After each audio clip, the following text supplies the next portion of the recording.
Shabbat Shalom. We added an extra little prayer in tonight in the Tefillah and the Amidah in English. It was an English paragraph, days pass and the years vanish. We haven't said it out loud in a while. It was written by Chaim Stern, who was a great Reform rabbi, spent most of his career in and around the New York metro area. The last line of that paragraph, if you want to look along with me, it's on page 53. Rabbi Stern writes, "How filled with awe is this place, and we did not know it." This is a gentle spin on a verse in this week's Torah portion. Jacob wakes up after the dream with the ladder, and he says, "This is the place of God, v'anochi lo yodati," and I didn't know it. And so much of life is that way, where we go through and we don't see things, and then they become clearer. And the question then is, what do we do? Sometimes it's recognizing the holiness when we can't see it. Sometimes it's recognizing that we just need different lenses. Sometimes it is something of beauty. Sometimes, though, it's something much more difficult, much more painful. Sometimes it is seeing something that we should have noticed, that we wish we would have noticed, that we now feel guilty we didn't notice. Such was the case this week for pretty much every Reform rabbi in some way, shape, or form, certainly in the United States and in North America. The Reform movement has been undergoing a great moment of reconciliation. Began last spring, actually began last year. The Hebrew Union College undertook an investigation because they had heard too many complaints about poor behavior from faculty. And by poor behavior here, I mean really awful stuff. Sexual harassment, sexual assault, improper physical contact, bullying, particularly aimed at women and LGBTQ individuals, bad stuff for generations. At the same time, the CCAR, the Central Conference of American Rabbis, began the same kind of investigation. At the same time, the URJ, the Union for Reform Judaism, did the same. HUC had the lucky spot of being the first one to bring their results in and to publicize them. We haven't yet seen what's going to come from the URJ or from the CCAR, and I can't begin to predict what either are going to show. But I can tell you what has come out, and I can tell you how it affects each of us. And I can tell you why it's so important. When Jacob wakes up from that dream, he sees that there is something there that he should have known, but he didn't. And he sees that his reaction wasn't what he wanted it to be. He sees that he wishes he had recognized that God was there, but he didn't. And so now he's got to live with that challenge. Now, one way is to say, well, God is everywhere, God is all the time, and you get out of the problem. The reality is it's not quite so easy. For the Reform rabbinate, the problems that have been highlighted in the report that was done by Morgan Lewis, which is an investigative law firm, didn't come out with things that people didn't know. On the contrary, most of us who were students at Hebrew Union College knew at least some of these stories. We knew that our professors were misbehaving. We knew that the administration wasn't doing everything they maybe could have done. We knew people were being protected. Those of us who were male and cisgender knew we were being advantaged. We knew that our male heterosexuality helped us. The question was, what were we doing about it? In my class, when I was going through school, we were 50-50 male and female. There were students who knew, actually all of us knew, that there were certain professors who were going to treat us all equally, and there were certain who were not. We knew, the female classmates particularly knew, that there were professors that they had to keep eyes wide open and make sure the door was open in a room when they were meeting with them. There were LGBTQ students who knew that they were going to have to perform at a higher level, that they just simply weren't taken as seriously. And those of us who were neither female nor LGBTQ had a choice to make. Do we step in and speak out, or do we go about our business? And I'm sorry to say that too many of us, and too often I myself, didn't stand up and speak out. Too often we were consumed in our own worlds. Too often we didn't see what was going on. And though we may have had a brief instant of Jacob's realization, we didn't have the guts to call it out. I knew that one of my Bible professors had a long, sordid past. I had my own difficulties with him on a completely different kind of level, but I never stepped in. I knew that my classmates had difficulties with this one or that one or the other one, and I didn't do enough. This week, as things have become public, there have been fascinating revelations. On my ordination certificate that's hanging on the wall of my study, in Hebrew it says, Harav, Morenu Harav, our teacher, the rabbi, right? It also says that the faculty and board of governors of the school on behalf of God ordained me. And that on behalf of God thing rattles my father to no end. My dad's watching this.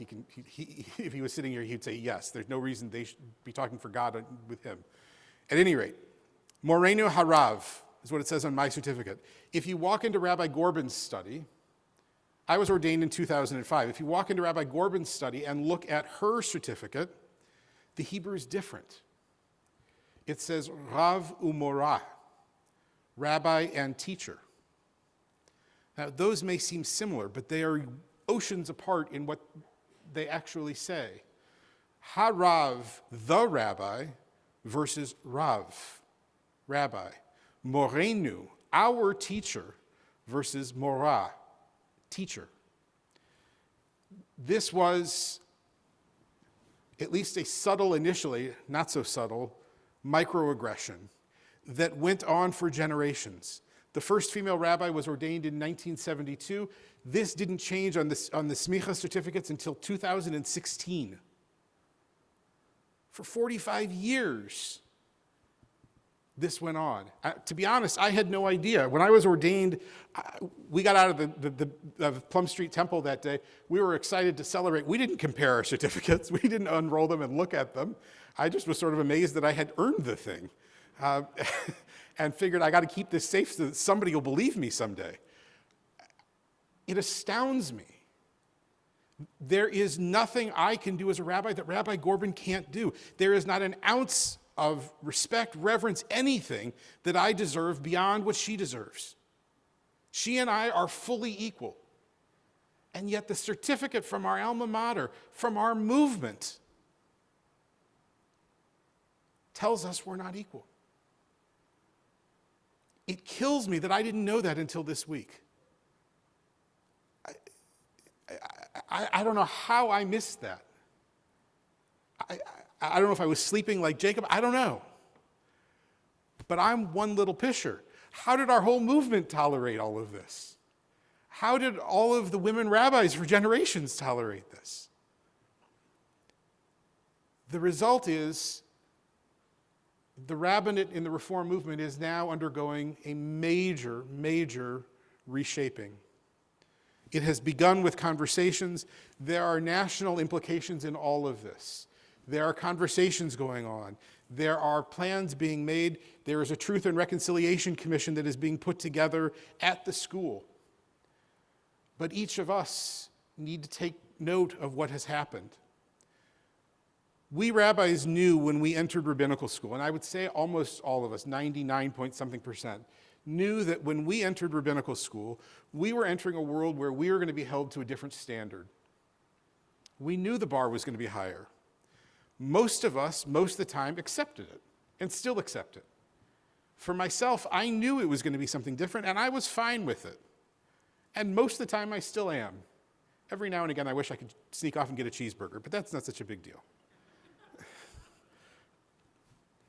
If I go out of town, maybe Melissa will talk me into it. But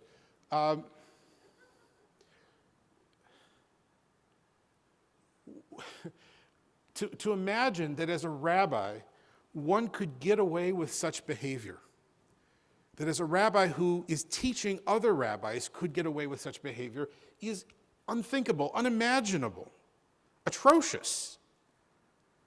And yet, there in the report are named 6 individuals who did just that. Not just once, for decades. For decades. There are big arguments about the 6 who are named. 4 of them are deceased. There are some who are saying, look, this isn't fair. They can't defend themselves. There's an interesting argument to be made there. The decision on the part of the college was, look, we've got to confront this and deal with this head on. And if we don't confront it, we're never going to change. Of those who were named, one was a faculty person who I knew well and who I had my own difficulties with. One was a faculty person who I adored personally. I knew he was a little bit bizarre, but he and I had a lovely relationship. If I knew then what I know now, it would have been a different world. So what do we expect from our rabbis? What do we expect from our seminary? What do we expect from our movement leadership? I can tell you what I personally expect. I expect that my rabbis, I expect that my movement, that my leadership are holding themselves to the highest bar possible. That they accept and embrace that challenge. That they do everything they can to live as best they can, which means recognizing a mistake when it happens, which means owning their own humanity. But it also means confronting these problems when they come. I think the movement is moving in the right direction by going through all of these things. The press is not going to be easy. You've watched how the Catholic Church has wrestled with this over the last number of years. The Catholics are not alone.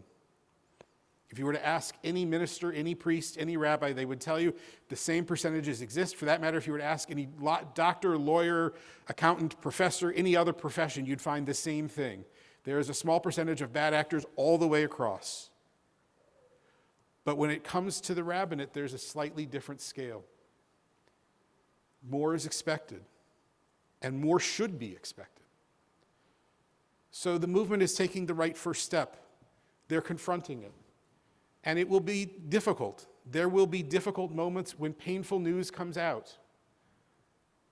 But I commit myself, and I know Rabbi Gorbin commits herself, to living in a world where we hold ourselves accountable to the highest possible standard, where we believe deeply in equality and we live it, when we have respect and we show it, when we can look and say there are mistakes and we're going to acknowledge them and move past them. This is the reform movement that speaks to my heart. This is the reform movement that draws me in. V'anochi lo yadati. And I didn't know. But now I do know. Jacob found out and then had a whole life to live afterwards.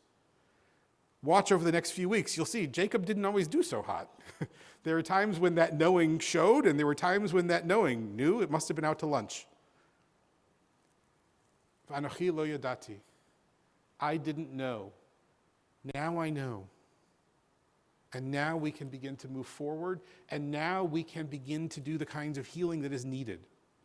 And so that those who have been attacked, and those who have been oppressed, and those who have been victimized can reclaim a sense of acceptance, a sense of welcoming, a sense of their rightful position in our movement and among our people. And all of us need to put our arms around them and hold them tightly, so that together we move forward, so that the divisions of the past don't become the hallmark, but rather become this moment of transformation when we see, aha, now we know, and now we can build. You'll see the report eventually. There's a story in the Chronicle online right now. I'm guessing it's going to be in print next week. I'm happy to discuss it with you. I'm positive Rabbi Gorbin is happy to discuss it with you as well.